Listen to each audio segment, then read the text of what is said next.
Universitas Airlangga grows together in synergy with other top Indonesian universities to create a positive academic environment in its campuses. Universitas Airlangga is situated near to the public facilities such as sports centers, shopping centers, hospitals, police stations, and other public places which greatly support the educational process. The main campuses are located near to the city center of Surabaya, the vibrant city that also allows Universitas Airlangga to pay attention on its greenery. It is shown by an extensive concern on public parks and cleanliness. It creates a comfortable and refreshing atmosphere for the students during their studies. Despite living in modern and advanced city, students of Universitas Airlangga always uphold humanistic values and live in harmony in the surrounding communities. The students also make positive contribution to the communities. For its contribution to the world, Universitas Airlangga continues to make efforts and take a more significant role in global civilization's development. These are conducted through collaborative researches, international partnership, teaching session, and various community services. All of these efforts are derived from the spirit and the values from Universitas Airlangga motto, excellence with morality. It acts as the foundation for every element of the academic community in Universitas Airlangga to achieve the just and civilized global society.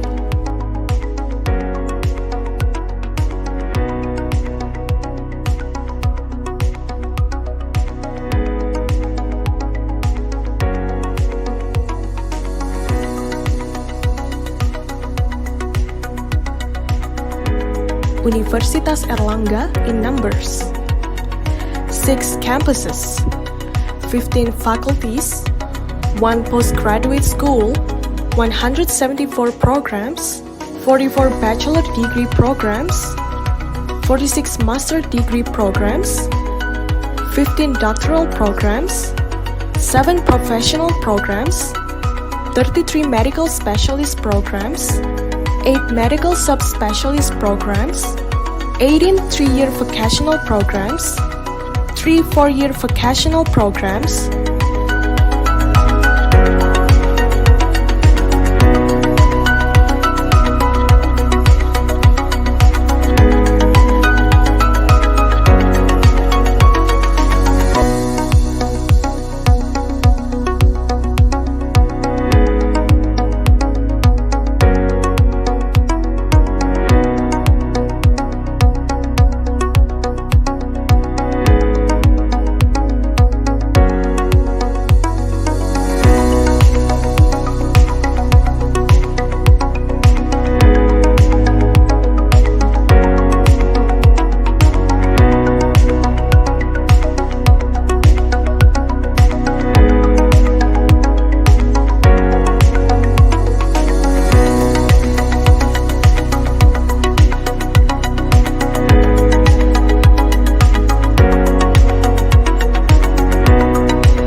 Baik, Assalamualaikum warahmatullahi wabarakatuh.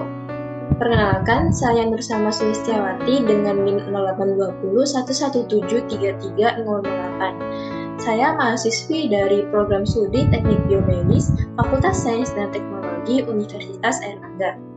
Pada sesi kali ini, saya akan memberikan jawaban saya dari 4 soal ujian tengah semester mata kuliah modalitas citra medis. Pertanyaan pertama berbunyi, jelaskan dengan jelas cara konseptual transformasi radon. Nah, transformasi radon bekerja dengan cara mentransformasikan data pristek dari domain Tx ke dalam domain tau P. Hal tersebut bertujuan untuk memisahkan multiple dan data primary sehingga mempermudah dalam melakukan proses filtering.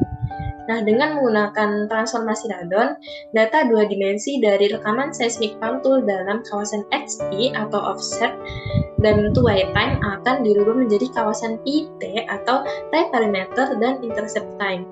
Pengubahan tersebut memudahkan proses pemisahan beberapa noise yang ada dalam rekaman data. Soal berikutnya berbunyi, jelaskan apa yang terjadi di proses CT scan untuk setiap perkembangan generasi. Jawabannya, CT scan generasi pertama bekerja secara translasi dan rotasi dan memiliki ciri khas berkas sinar X berbentuk pensil sehingga disebut pensil beam dan hanya memiliki satu detektor. Jadi, dari sumber sinar X dan detektor akan bergerak secara menyeluruh dari 4 sisi objek, sehingga tidak ada hamburan radiasi karena bentuk sinar.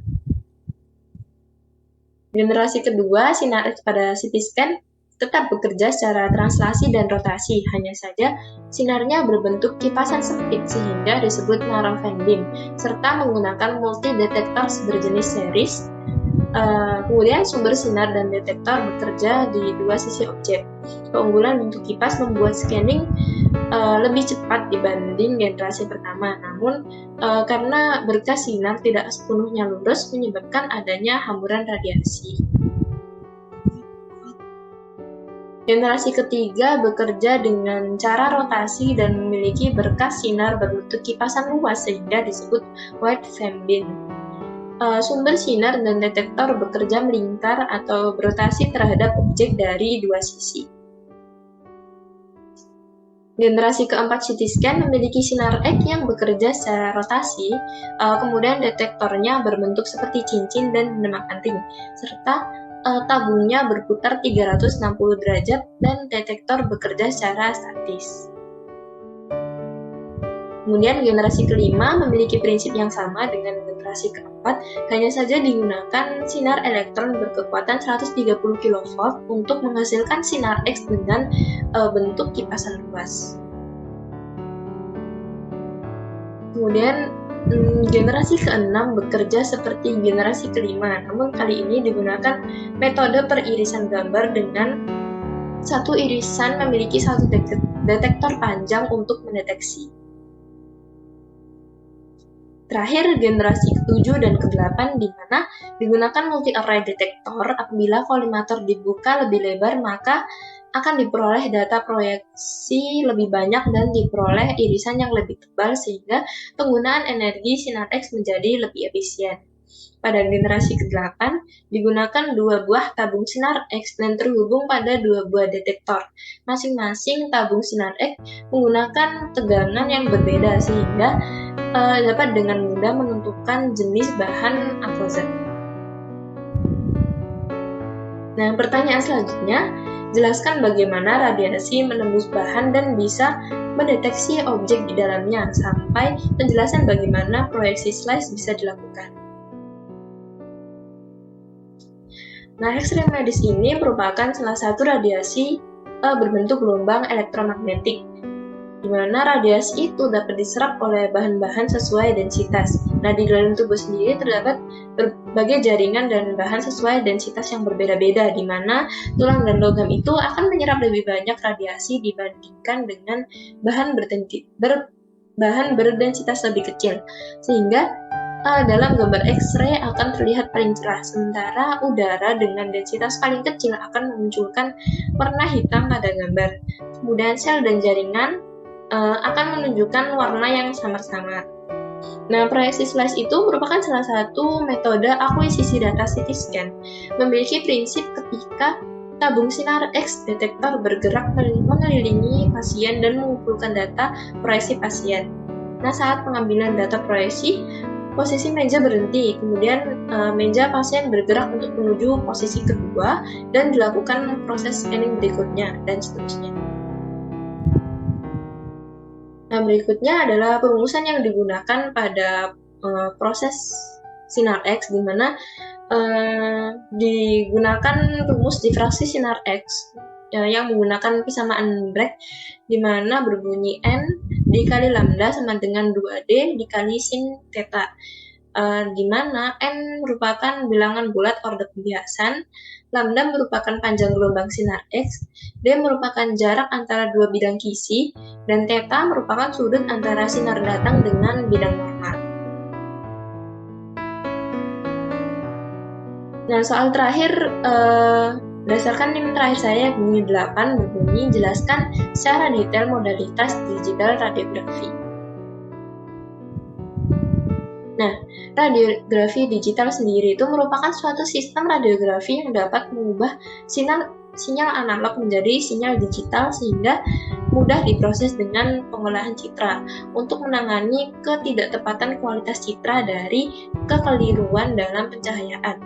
Prinsip radiografi digital yang merupakan proses digitalisasi menggunakan image plate dengan lapisan kristal photostimulable.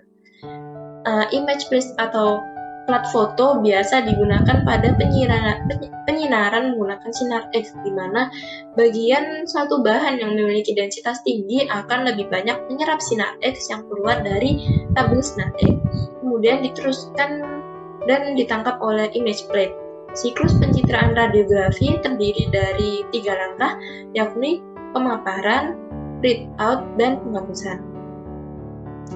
Nah, komponen pada komputer radiografi antara lain sistem akuisisi gambar, sistem tampilan, dan sistem penyimpanan. Pada sistem akuisisi gambar, photostimulable fosfor pada image plate akan menyimpan atenuasi sinar X dalam bentuk bayangan laten, kemudian dimasukkan ke dalam image reader untuk konversi data analog ke data digital. Baik, sekian pembahasan dari saya. Terima kasih dan mohon maaf jika ada kesalahan, dan wassalamualaikum warahmatullahi wabarakatuh.